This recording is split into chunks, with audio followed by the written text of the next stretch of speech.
Hey friends, welcome to Allured by God for Good. I'm your host Janelle, and this is actually the companion podcast to the Bible plan From Discipline to Delight. So we're about to begin week 4. You've just finished the grind of Leviticus and Numbers. You should celebrate because that is where most people quit reading the Bible. It is a little bit brutal to get through those 2 books with all the details, with all the stuff that you really don't understand. And so you've made it. We are going to be finishing up Numbers, heading into the book of Deuteronomy, finishing that, and Joshua this week.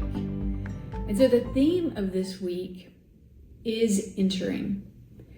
Entering because God's people have entered the wilderness. They've been there now 40 years. Moses will reiterate their story to them throughout the book of Deuteronomy. And he will also procrastinate a little bit. That's my own opinion. This is not theological fact, but I believe that Moses knows that he is going to not be able to enter the promised land. God tells him this, and God says, you're going to be able to see it, but you're going to die before my people go into the promised land. And so Moses is like, well, then I'm going to procrastinate a little bit. I'm going to tell the whole story again of how you have delivered us, God, over and over again, and the lessons that you have taught us in Egypt, coming out of Egypt, and now in the wilderness for 40 years. I think that the theme over Moses and Joshua's life is easily courage.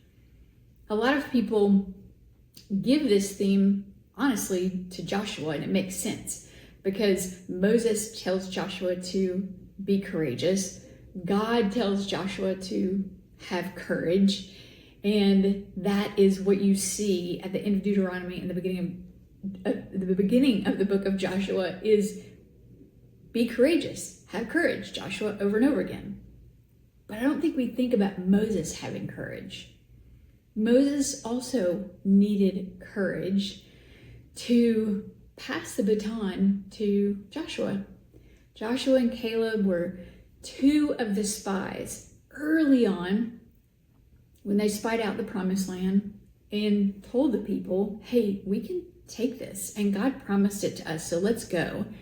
People decided not to, rebelled, went to the wilderness.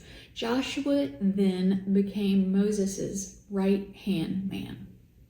So Moses has now mentored this young man through many battles, through many journeys, through this whole wilderness experience, and now he knows that he's giving everything to him. His mantle, his wisdom, his people, his very life. Here it is. You take it, and you're going to get the reward when you go into the promised land. Even that took courage for Moses to do that. I love how the end of Deuteronomy has a song from Moses. He is praising God at the end of his life. This song is recorded at the end of Deuteronomy, and it's also in the book of Psalms. So Psalm 90 is a psalm of Moses. So much of the Psalms are written by King David or by choir masters that were around David, but this is the only one and probably the oldest psalm that we have recorded. And it's Moses giving praise and honor to a God that is not going to let him go into the promised land with the rest of the people. How sweet is that? So Deuteronomy ends with a song, and Joshua starts with a shout. Joshua is a warrior.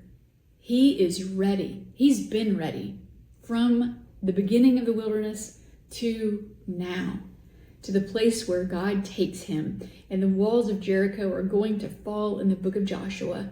And then you are going to see them take and divide all of the land to all the tribes of Israel.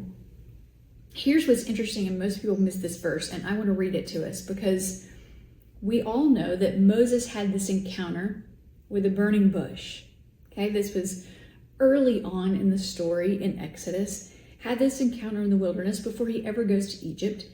Burning bush, he's like starstruck about it. Oh my goodness, what is it? I must approach it. And God says, take off your sandal, for you are on holy ground.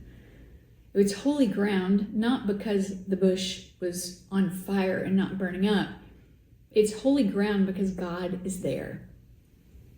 He also tells Joshua the same thing. It's in Joshua chapter 5, verse 15. It says, then the commander of the Lord's army said to Joshua, take your sandals off your feet. The place where you stand is holy. And Joshua did so. A lot of times we miss that verse. That God told Joshua as well, you are on holy ground. And there wasn't any bush burning, but it was holy ground because they were about to enter the promised land and trust God for what he had said so many years beforehand.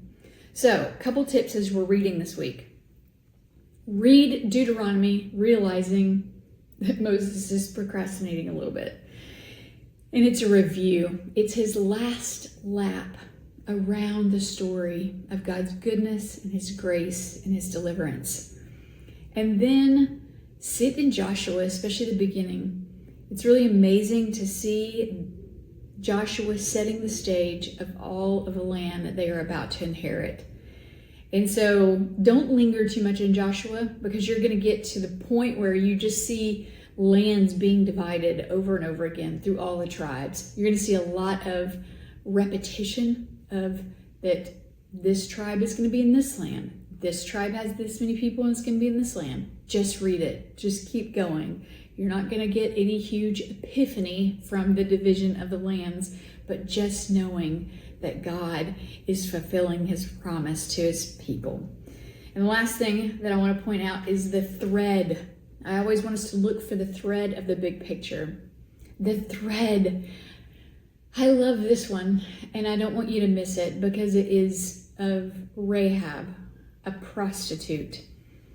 And Joshua and God's people are about to take Jericho. And they don't take Jericho. The walls fall down before them. They don't do anything. It is God who does it. And they just shout and praise the Lord as he has the walls of Jericho fall.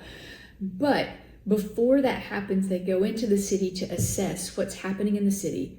And this one prostitute that lives on the city wall helps them. And she says, if I help you, will you save me and my family? And they said, yes, we will.